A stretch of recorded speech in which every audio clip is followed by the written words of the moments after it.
a MeteoMark weather update for the July. Oh, I can't even remember the day.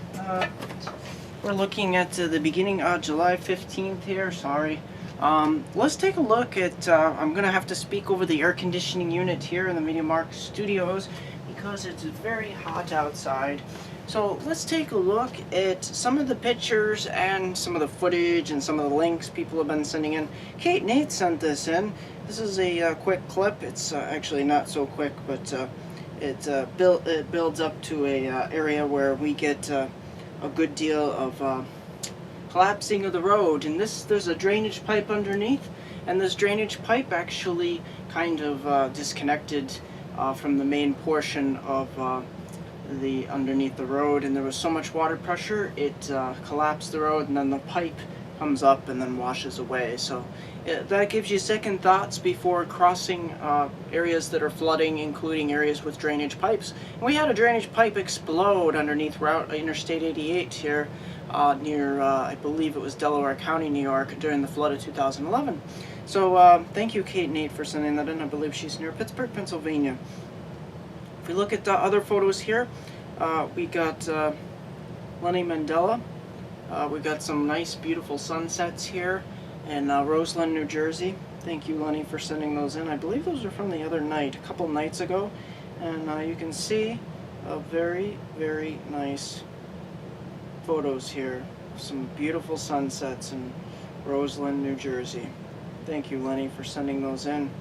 And we also have Robert Jason Stone here.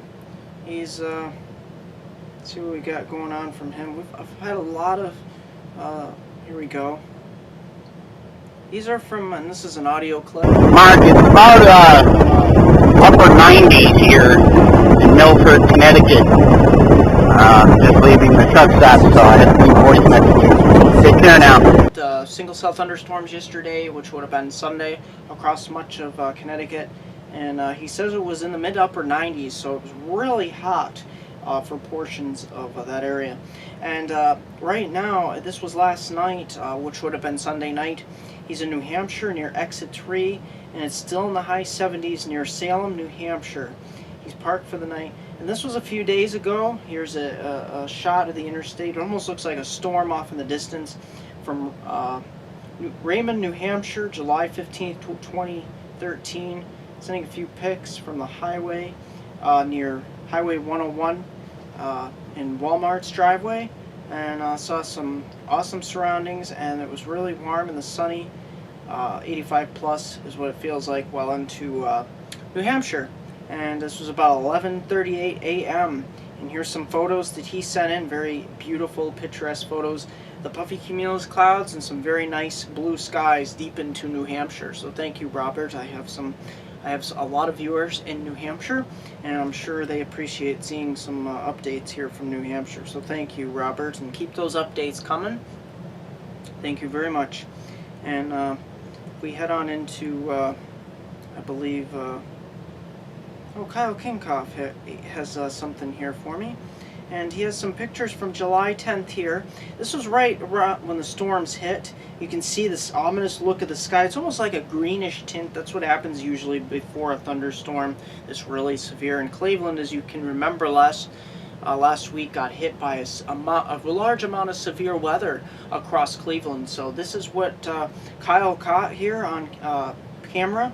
And very nice photos and very ominous pictures of the sky. So thank you, Kyle, for sending those in from Cleveland, Ohio.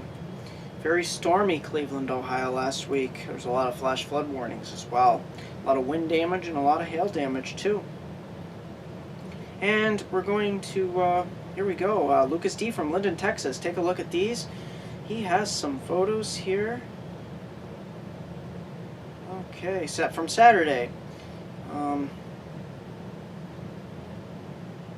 Pictures from July 11th, which was his birthday. Look at some of these pictures here. Dark, ominous sky, and I'm going to explain something. He sent a message after this. And look at this. This is really, look at these wispy clouds here. These are some cirrus and some alto cirrus clouds here occurring, and it's really picturesque. Very nice. Thank you, Lucas. And we got also here. And take a look at this. He says we got some much needed rain, and then the rain was flying sideways. The trees started to break off, and we had to take cover during the worst of it. Here are some pictures of the aftermath. Cool. He had a cool birthday, and he loved it. Lucas, take a look at some of these photos here of the ominous dark skies and some of the trees that snapped. This is very typical of Texas, although it's usually not extremely widespread. And the fact that it happened in one of my viewers' areas, Linden, Texas here, take a look at some of the photos. This is really photogenic here, and I'm glad Lucas caught these pictures, because we don't catch pictures of storm damage, tree damage, and the amount of cumulonimbus clouds that are on here. So if you take a look, wow, that's a lot of trees down here in these skies. Look at these vivid colors. And I'm going to save a last picture here after the whole aftermath here. There's a beautiful sunset. There usually is a beautiful sunset after a severe weather outbreak. Lucas really had his hands full here, but at least he enjoyed it, he said. Cumulonimbus cloud. And take a look at this. After all of that damage and destruction, you got a beautiful sunset here. So nature manages to equalize itself and balance itself out. Thank you, Lucas. That was your best photo taking yet. I was very impressed, and thank you for sending those in. And Texas got some much needed rain, but they got it at a cost. Severe weather. So let's take a look at what we got going on. We can skip the tropics, because guess what? There is nothing going on in the tropics. We're going to head right into the forecast here, looking at the precipitation through the end of the week, which should be Saturday evening. Let's take a look here. We got going on across the northern plains and the northeast. This is where we'll see most of this precipitation will occur from Friday night into Saturday, where we'll have 2 to 3 inches of heavy precipitation, and I'll explain that later here in the forecast period. Across the south here, this is where we get a good deal of moisture here in the southern and central Appalachians, down towards the Gulf Coast.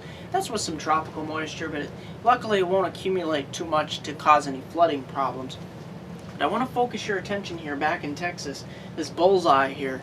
This is where we start to develop some moisture coming in from the southeast here and from the southwest, from the Pacific. We have 2 moisture bands coming in and conglomerating towards a front here, and this focal point will develop some showers and thunderstorms across Texas from Lubbock on up to the Texas Panhandle here in Amarillo, extending back towards Albuquerque. These areas could be looking at some pretty heavy rains. Look at the day, the surface map on the day on Tuesday.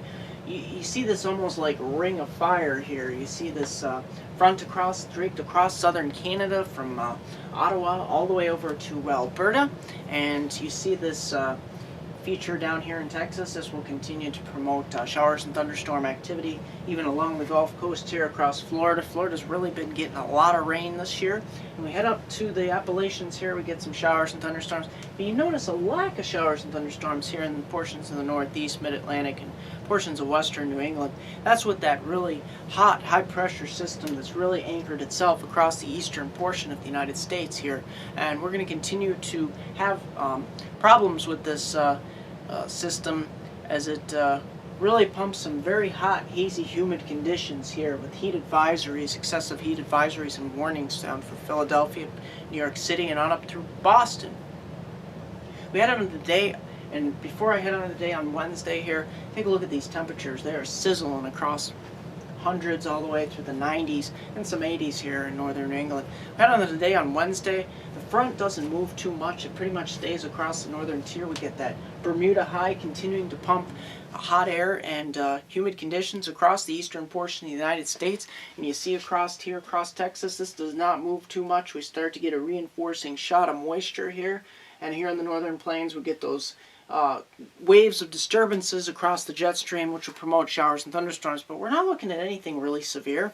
Head on to the day on Thursday here. Take a look. The fronts continue to conglomerate across southern Canada here, where we'll see numerous showers and thunderstorms and a severe weather outbreak that starts in southern Ontario, southern Quebec provinces over to Newfoundland, and extending over to Alberta and southern Manitoba provinces here. We'll start to see the beginnings of what I was talking about a severe weather outbreak in the northeastern part of the United States and northern lakes here, and we see this moisture continuing to be pumped across the eastern portion of the United States. A lot of warm, moist air. We see these 90s pretty much reigning supreme across much of the eastern portion of the United States. You look at the expanse of the 90s and 100s here, we're talking about temperatures well above the norms. Here in the Northeast, I bumped those temperatures down slightly because the moisture content in the air will prevent it from getting to those mid to high 90s in many areas and will promote more lower 90s, but still those dew points in the lower to mid 70s should produce heat indexes well over 100 degrees. Take a look at the severe weather outbreak probability here. Let's look at this scenario here for Friday. And I'm going to zoom in here on the Midwest and the Northeast here and upper Mid-Atlantic here. This front will come plowing southward with another reinforcing front behind it in a short wave here and a warm front. And that will promote tornadic activity along the warm front, as well as a derecho that could form as well mid to late afternoon on Friday and head on into the day and night on Friday into Saturday. And this will send impulses across the region of New England and the Northeast. And this could be a problem for wind damage, large hail, frequent lightning, torrential downpours, and isolated tornadoes are not out of the question. But I'm looking at a very large, widespread wind damage event from Sault Ste. Marie down to Detroit, Buffalo, Cleveland, down through Erie, Pittsburgh, and extending down towards State College, possibly as far south as Harrisburg, Binghamton, Albany, Syracuse, over to the White Mountains, over towards Burlington, and extending down towards Augusta, Concord, Boston, and Springfield, maybe as far south as New York City. We're going to have to keep an eye on that, and I can't leave my friends out from Canada and Maine, where we'll probably see Ottawa, Montreal, Augusta, and heading up towards Caribou, getting into the act of a possible severe weather outbreak, a main threat, damaging wind gusts in excess of 60 miles per hour.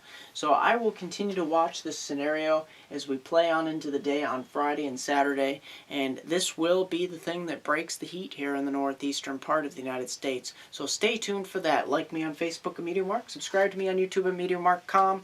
Here's a 4-day forecast for my hometown viewers from Binghamton to Elmira in the northern tier counties of Pennsylvania. Heading on into your day on Tuesday here. Look at this. I bumped those temperatures down a little because the high moisture content in the air will prevent us from getting to those mid to high 90s. But look at this, 92 with a dew point well into the mid 70s will promote a heat index near 103 to 105. This is really hot. Looking at today on Wednesday, look at this hottest day, 93 degrees. We're looking at dew points in the mid-70s, heat indexes near 105. Look at the day on Thursday, more of the same, just slightly cooler, 92 across the Susquehanna region of Pennsylvania and New York. Look at this from Scranton to Binghamton. Really hot. These overnight lows aren't much to, not much as far as low temperatures. We're approaching these as our daytime high temperatures, lows in the mid-70s. And then we head on to the day on Friday. We get the chance of a late day thunderstorm. We're starting to cool it down slightly, down to 88 degrees, but we're still increasing the humidity, so it will feel a lot hotter than it really is. That's pretty much going to do it for MeteoMark.